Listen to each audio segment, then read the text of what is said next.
The Liberals have no climate plan. What they have is a tax plan that has failed to reach a single solitary environmental target that they have set.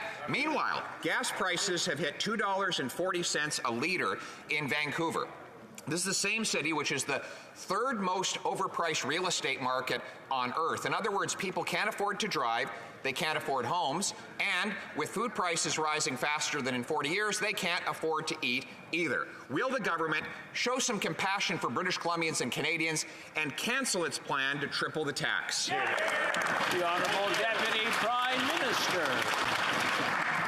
Mr. Speaker, the Conservatives don't have a climate plan. All they have is a plan to take away $1,000 checks from families in Alberta and Saskatchewan. And you know what? They don't have a plan to make life more affordable for Canadians either. All they have is a plan to drain our pensions and our EI. Our government does have a fiscally responsible plan to support Canadians with affordability, and we have a plan to act on the climate. Canadians know that, Mr. Speaker. The Honourable Leader of the Opposition. The only ones draining EI of money is this government. They want to raid the EI fund for $10 billion. Take the money that Canadians pay in EI taxes and spend it on everything but EI. The minister admits she's going to raise EI taxes by $2.5 billion starting on January 1st. With Canadians facing the highest inflation in 40 years, just inflation, with Canadians struggling to feed themselves, what is this government thinking by raising taxes on paychecks? The Honourable Deputy Prime Minister. Mr. Speaker, when you look past all the huffing and puffing, all the strutting and posturing, here's what's happened this week.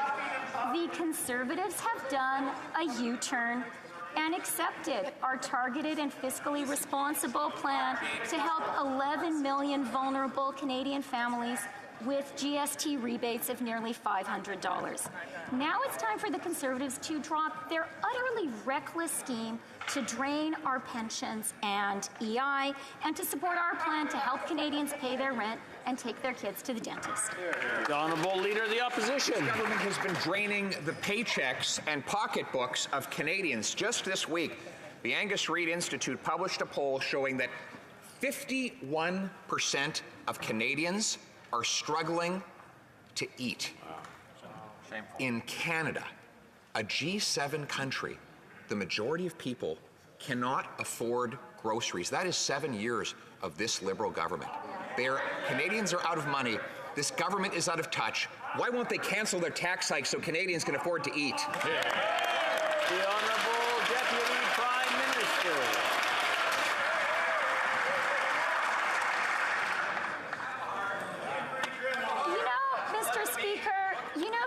Touch.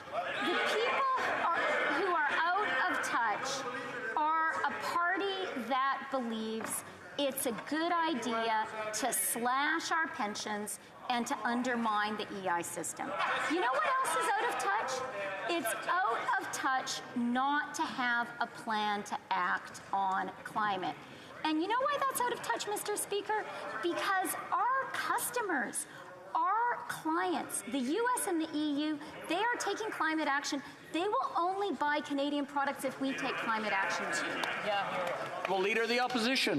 Mr. Speaker, the minister totally ignored the question. 51% of Canadians cannot afford to eat.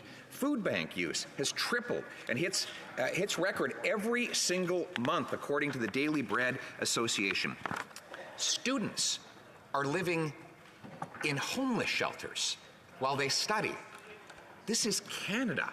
After 7 years of this Liberal government, getting worse now under this costly coalition.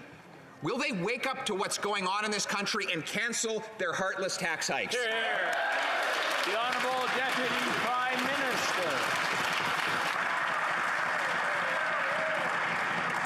Minister. Mr. Speaker, our government will take no lessons from the Conservatives when it comes comes to protecting vulnerable Canadians. Our government has lifted hundreds of thousands of Canadian children out of poverty with the Canada Child Benefit.